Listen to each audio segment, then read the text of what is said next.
I wanted to get out. Growing up in a small town in New Jersey, on the Jersey Shore, I always wanted to get out and explore the world. Even though my town was a beach resort town that people flocked to in the summer, in the winter it was desolate and depressing, kind of like a slow, sad Bruce Springsteen song. In high school, my friends and I would just drive around talking about what we would do when we got out. In high school, I applied only to colleges in big cities, thinking big cities would be more exciting. And then before I even got out of college, I applied and was accepted into the Peace Corps. I was sent to Morocco, which was as exotic as you probably imagine it is. There's a different culture, a different religion, truly a different way of life. The first few months there, I was having a blast. I thought this was the most exotic spot I've ever been to. My site was in the Mid-Atlas Mountains, where men wore jalabas, which are these like Gandalf-like overalls, and then I heard the call to prayer five times a day. It was awesome. I loved waking up and going to bed each day with a crooked horizon in the distance. It was my first time living in mountains. In the evenings, I taught English at a youth center at the edge of town. And when after class, the students and I would walk around being one of the few things teenagers could kind of do for fun in the area. So one evening, we were walking back from the youth center into town, and we turned onto the main road, which is the only road through the town.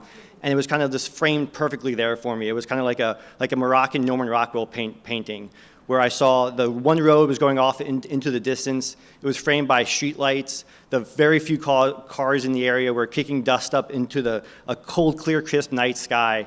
And men were wearing their jalabas, walking up and down the street. There were a few lights on in a few cafes and a few little stores, but it was a mostly dark area. It was kind of like Islamic Wild West town back in the old days. So I see this, and I'm kind of, I start smiling to myself, like, wow, like this is amazing. This is great. I'm so happy. I'm so lucky to be here. And one of my students, Kawatar, was a 16-year-old girl sitting next to me. She sees me smiling, and she spoke great English due to previous volunteers. And she sees me smiling, and she's like, "Hey, Eric, why are you smiling? Like, what's going on? Why are you so happy?" And I said, kind of very idealistically, very naively, like this. Like, I'm just so happy to be here. Like, this is wonderful. Well, Kawatar did not share my enthusiasm. She was instantly offended and said, well, of course you're happy to be here because you're only here temporarily. You're going to get out. But for many other kids that live here, that grew up here, spent our whole lives here, we hate it. Like, we want to get out. We're stuck here.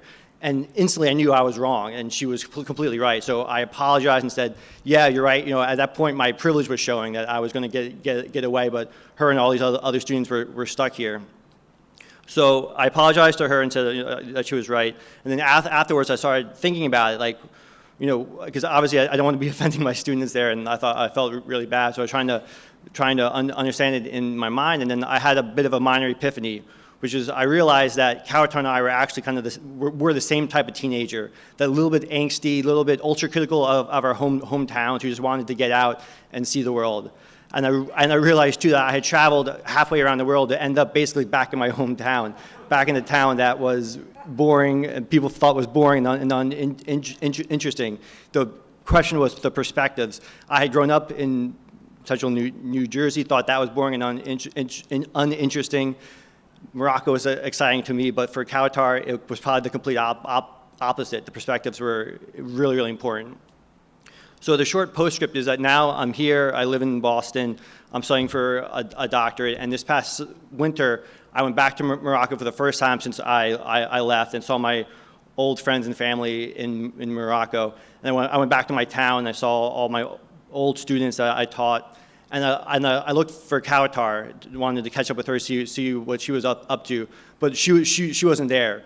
She had gotten out too. Thank you.